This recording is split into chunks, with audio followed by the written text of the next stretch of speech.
12 कलमों और 7 पेंसिल का मूल्य, तो 12 कलम, कलम को कहा गया है पेन, और 7 पेंसिल बराबर आ गया 233 रुपया। अब बोला जा रहा है कि कलम की कीमत को 1.5 रुपये कम कर दिया, तो और पेंसिल की कीमत बढ़ गई, तो 2 कलम, तो 2 कलम मतलब 1.5 रुपये का 1 कलम बढ़ गया, तो ऐसे कीमत बढ़ गई, प्लस 3 पेंसिल, पेंसिल की कीमत एक ओहो सॉरी कलम कम हो गया, कम 1.5 रुपये कम हो गई,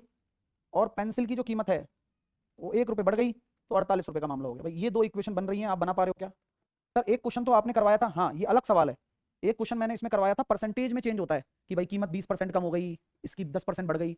ये है वेरिएबल में चेंज। तो ये जो चैप्टर है ये लीनियर इक्वेशन का चैप्टर हो गया, ठीक है, वो परसेंटेज में काउंट कर सकते हैं हम लोग। तो चीजें सेम है, सेम टाइप के सवाल बनते हैं, बस करने करने के तरीके में फर्क है। तो ये वाला सवाल आप कर सकते हो क्या, 2 पेन माइनस का 3 और 3 पेन, 3 पेंसिल प्लस का 3, तो आप देखो डायरेक्ट आप इक्वेशन बना पाओगे। ये सवाल आया हुआ है और ये आसानी से किया जा सकता है, और परसेंटेज वाले में थोड़ा टाइम लगता है। आप ये देखोगे कि 3 रुपए जब पेन के कम हुए तो पेंसिल के 3 रुपए बढ़ भी तो गए थे, तो डायरेक्ट इक्वेशन बन जाती है इसकी, ये इसकी खास बात है। अब यहाँ 6 का गुणा जब करोगे आप, तो बस अब आपका देखो क्वेश्चन निकालना कितना आसान हो गया, क्योंकि जब आप 6 का गुणा करोगे तो आप यहाँ देखोगे माइनस माइनस माइनस, 18 में से 7 चला गया तो 11, 240 और 48 288, 5 5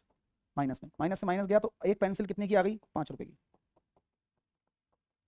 5 की आ गई। अब एक पेंसिल अगर 5 की है तो 7 पंजे 35 घटाओगे तो 100 क्या कहते हैं 198 हो जाएगा। आपसे पूछा गया है कि भाई अगर 5 रुपए की एक पेंसिल आ गई है तो यहाँ से आप क्या कर सकते हो, अरे यार आंसर तो पहले ही आ गया, अरे भाई क्या बेवकूफ़ी कर रहे हैं हम लोग, आंसर कैसे आ गया पहले, आपसे 2 कलम और 3 पेंसिल का पूछा गया है ना, तो 2 कलम 3 पेंसिल का निकाल तो दिया 48, अरे भाई साहब। बट मैं क्यों सॉल्व कर रहा हूँ आप भी समझते होंगे, मैं इसलिए सॉल्व कर रहा हूँ कि आप एक बार ट्राई कर सकें, पूरा निकालना बहुत जरूरी हो जाता है। अभी के लिए चलो बढ़िया है, आपने देख लिया, मैंने दिखा दिया आपको, 7 पंजे 35, 233 में से अगर आप 35 को घटाएंगे तो आपका 198 हो जाएगा, और उसमें 12 का भाग देंगे तो 16.5 रुपए का एक पेन हो जाएगा। तो अब आप देखेंगे 2 पेन 33 और 15 48,